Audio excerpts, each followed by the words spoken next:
This is Blue coming back at you.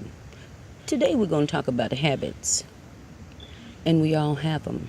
Habits is what conform us. Our mother teaches us to make our bed, brush our teeth, bathe ourselves, get ready for school at a certain time. Every day that becomes a habit, and we do that. And for the most part, we do it well. Sometimes we lack in those things, but we do that because that's what we have to do. But then there are other things that we do that create a bad habit. Remember, the word says, whatever so is just, pure, kind, lovely, and of a good rapport, that we are to think on these things, and only the good rises to the top. And so if you're doing things that you know that is not just, but you got away with it, and it felt pretty good, it was all right, you knew it wasn't right, but you did it anyway. And then you found that knocking at your door again. You knew it wasn't right, but he did it again anyway. And after a while, wrong becomes right to you.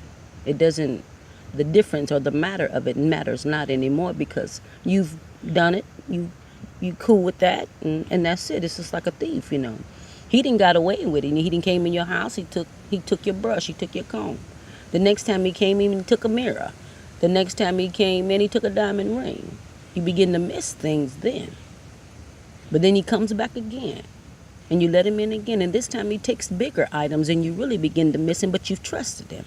And you've become familiar with him, so it's a habit to let him be around. So you just couldn't imagine that they would do something like that to you. So you get caught up in the habit of accepting something that you know is no good for you, and you keep on doing it anyway. And in the end, it hurts you the most, because you knew better and you didn't do better. That's that sacrifice that we made. It says obedience is better than sacrifice. The word says, I come that you might have life.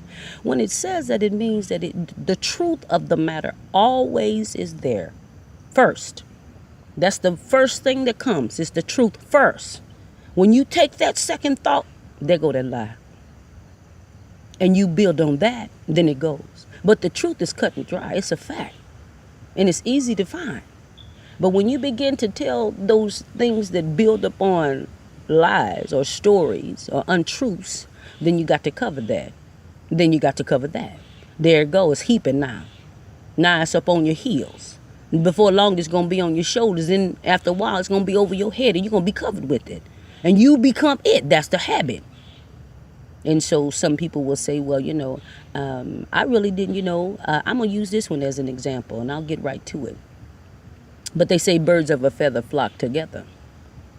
And y'all say we may pick on this, but we talk about it only because of universal law. And this is something that has hurt us as a race of people. I'm talking about the human race.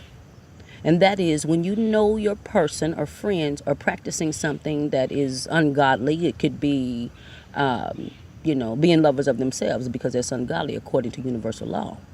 But then you continue to hang around them, then you find yourself doing this and doing that, and you keep making excuses for being there and this and that. Next thing you know, they touching on you and rubbing on you, and next thing you know, they got you. And then if you go back, then you got them. And then it got y'all. And then there it be. And that's the habit, and so it be. And the spirit takes form there, and you become it. And that's the habit. So habits can kill us if we don't take control of them, because they will take control of us, and that will become it, and that's your takeout. So the word says, I come that you might have life, and that you might have life more abundantly. That means be obedient to the spirit when it comes. For the word come that you might have life. African proverbs say, man, know thyself, and to thine own self be true. Hotep.